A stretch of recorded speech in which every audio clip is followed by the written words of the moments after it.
We were almost out of money. And so I got a call from her in January 2009, and she said, "You need to come to the toy fair in New York City." And I said, "I don't have any money. I'm sleeping in my van when I make deliveries now because I don't have money to stay in a hotel. I'm eating soup out of a little can. You know, I'm broke. I don't have any money." She said, "You need to find the money. You need to do whatever you have to do to make it."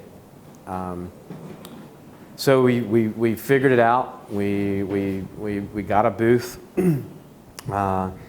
We couldn't afford the hotels, but we were up there. We made it.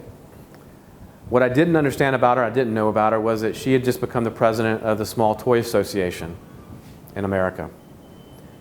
And she stood up in their general meeting the day before Toy Fair and said, "This is the only thing selling in my store." This is in the middle of the recession, by the way. So the stores were hurting. Small retailers were getting killed. They were dying. And this product was the only thing in her store selling. And I knew it was a good product. I knew it would sell. But just with her credibility, because we had been a good customer, because we had over-delivered, and we had been delivering to her, and she knew it was a loss when we delivered to her because she was so far away, that she got up and she took care of us. There was another side to that story. We walked out of that toy fair with several hundred stores, and it went from a $80,000 to $100,000 company to a $5.5 million company almost overnight. And then it grew even larger to a $9 million company by the end of the year. And we ended up with a couple thousand of those stores. Now, we couldn't deliver that. We couldn't deliver that product because, again, we didn't have any money. We had orders, we had no money to fulfill those orders. So our plan was to get in our car and drive to all of our vendors. We had 6 or so vendors that we needed to go see. And we had to talk to them. We had to convince them to give us credit. And to this day, I'm astonished that they all gave us credit because we took those orders, we showed them what the orders were, the stores that we had, and the plan. And they all gave us 6 months credit. And the only reason I'm convinced to this day that they did that is because we had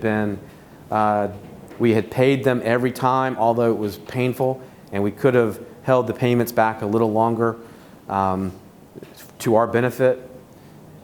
They all knew that we were struggling. And so they gave us a chance.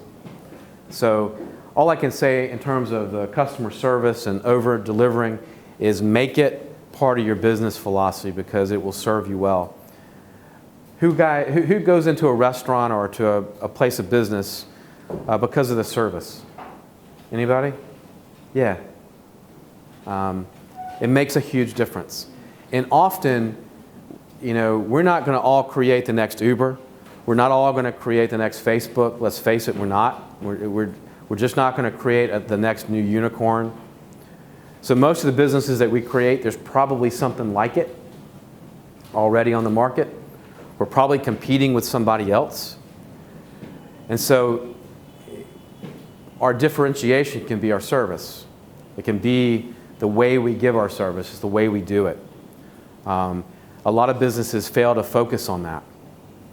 And I think that's a shame because it can make or break you. So focus on that.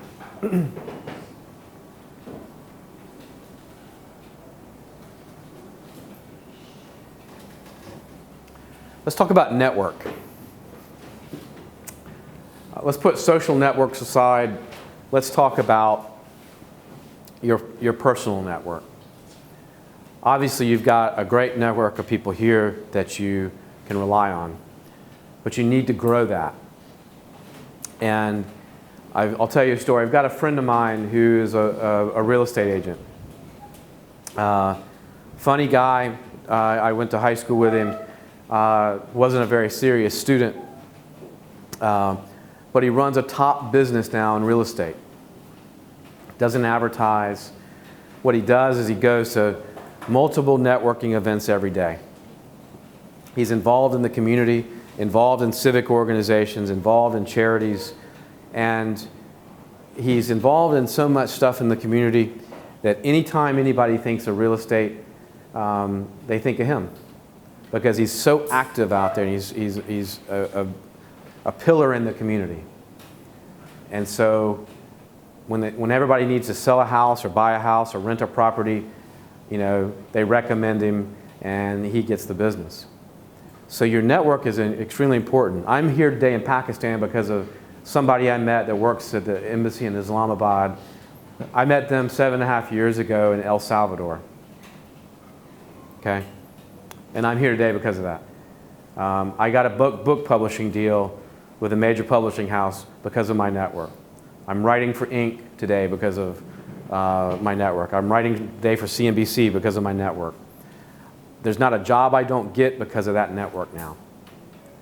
And it takes a lot of work, it takes a lot of effort, but it is essential to your personal growth, your professional growth, and it's something that you should put a lot of attention on. Yes? Can you share any networking tips? I'm going to, yeah. So let's go to the, I think I made the point with the physical network and your community network.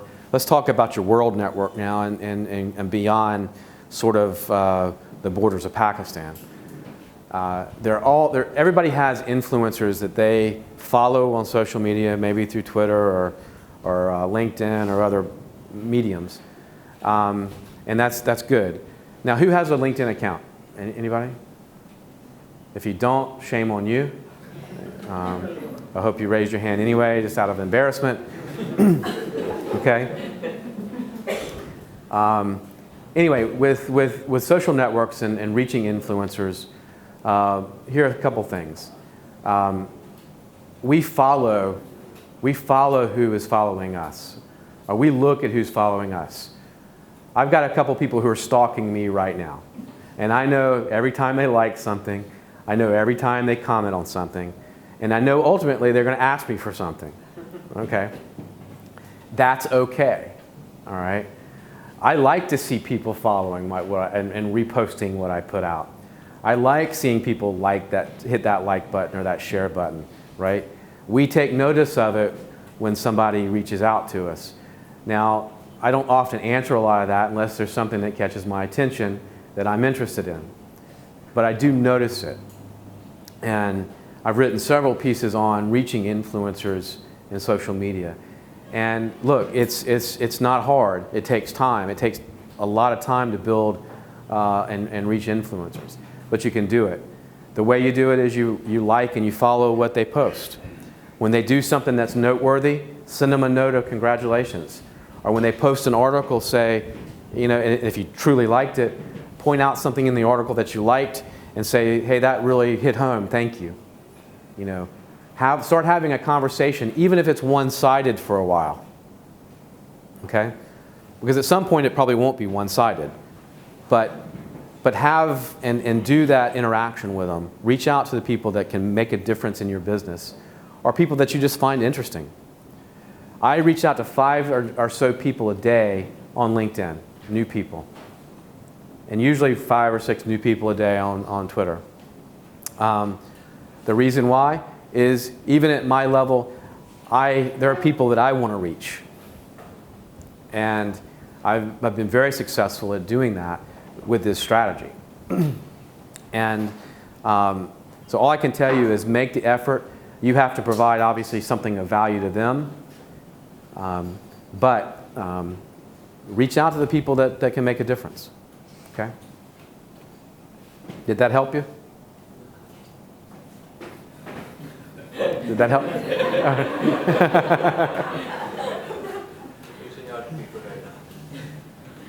Let's talk about collections real quick.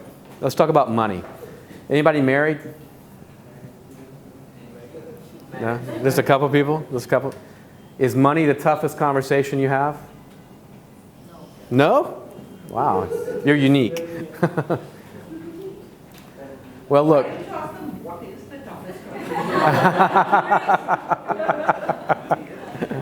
We don't have to go there.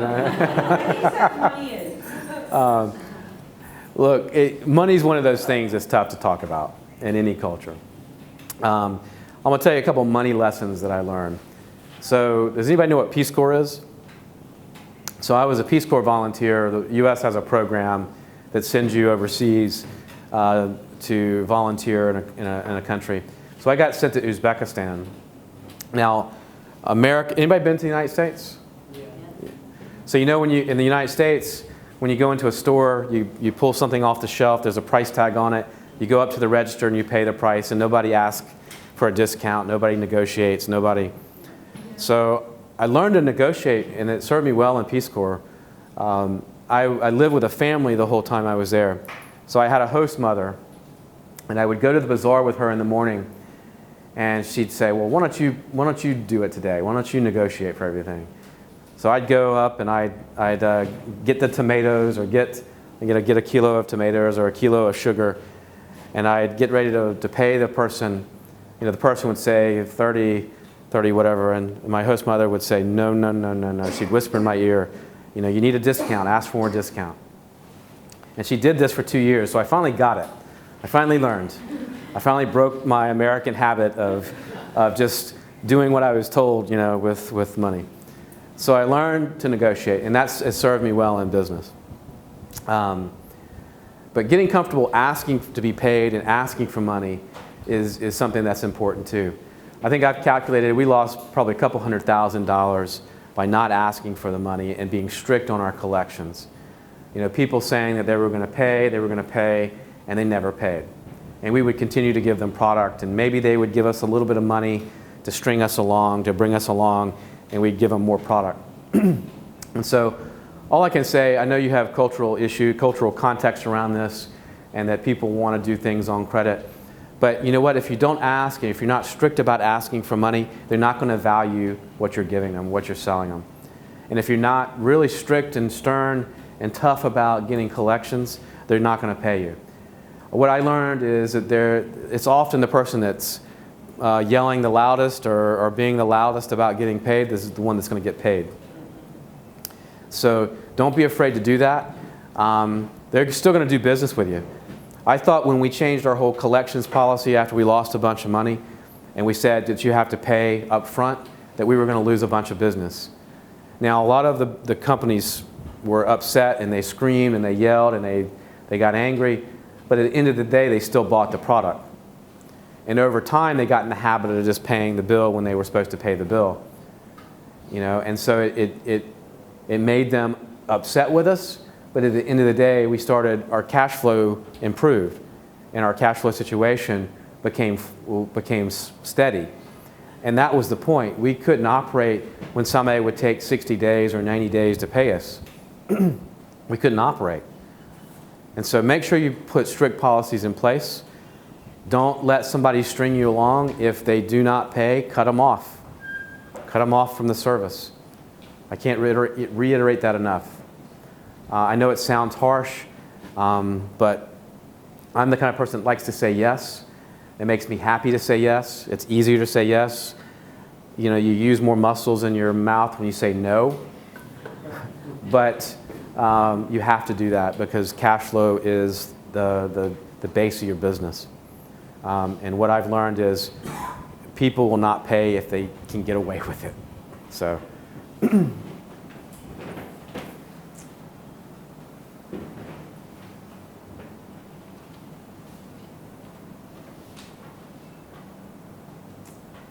We've covered a lot of this.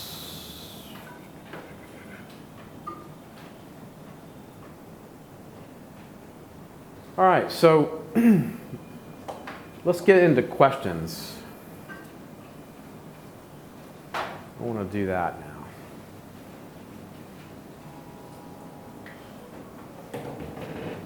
Questions? Don't be shy. We want to see those toys that you used. If we can get online in a little bit, I'll show you some of them. Yeah. Yes. So I'm a sole founder, so I don't have partners or co-founders. I'm Mhm. also married with 2 young kids. right? So I know you mentioned, yes, I am more flexible, and the reason why I started my business was because I didn't want to take so much time away from them when they're so young. But now that, because we're an education company, our courses are now selling on a kind of global scale. And it's getting busier and busier, tougher to handle, and I find that I'm still attached to my phone. I'm now the boss, because I was getting looks from my employees. When you said getting emails from your boss at like 11 p.m., so I'm becoming that boss now. And I don't want to do that to my employees either. I want them to have their time off and do all of that. But then how do you think we take control of time again? Because I'm really good with the kids and all, like giving them their time, having my routine, wake up this time in the morning, they have me in the evening doing their homework, their school activities and all of that, spending time with my husband and giving time to my mom. But then where is the me time and how do I take that out? Because then I'm in Pakistan, I'm dealing with UK hours and European hours, so I'm working till like 11 any day anyway. And then where is my time? How do I regain control of that? How long have you been doing it? 2 years. 2 years? You got another 5 years of this. or more. I'm just being honest.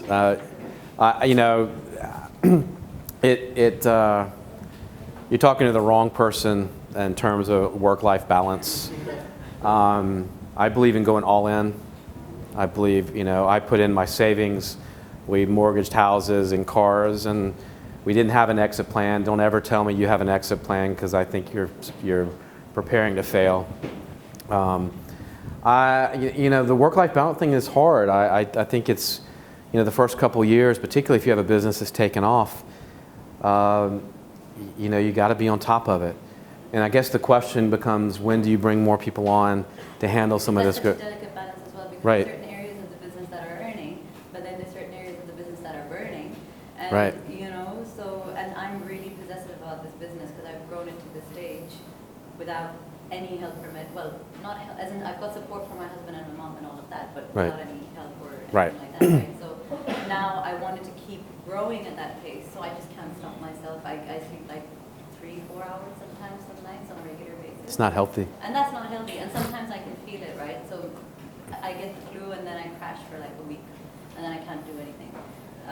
But like, how do you find the balance? Because you read these articles online saying, entrepreneurs are people who are so disciplined and get 8 hours of sleep a night and, do all this, and how? That sounds good, but yeah. I got 3 last night, so, look, I think that's the reality of it, and I don't think there's any magic that I can tell you, any real good. You just have to do it, I will tell you, there is light at the end of the tunnel. There is a point where, you can do what you want to do. You'll be able to do and have the time to do what you want to do, and there comes a time too where you have to give up some control, and you have to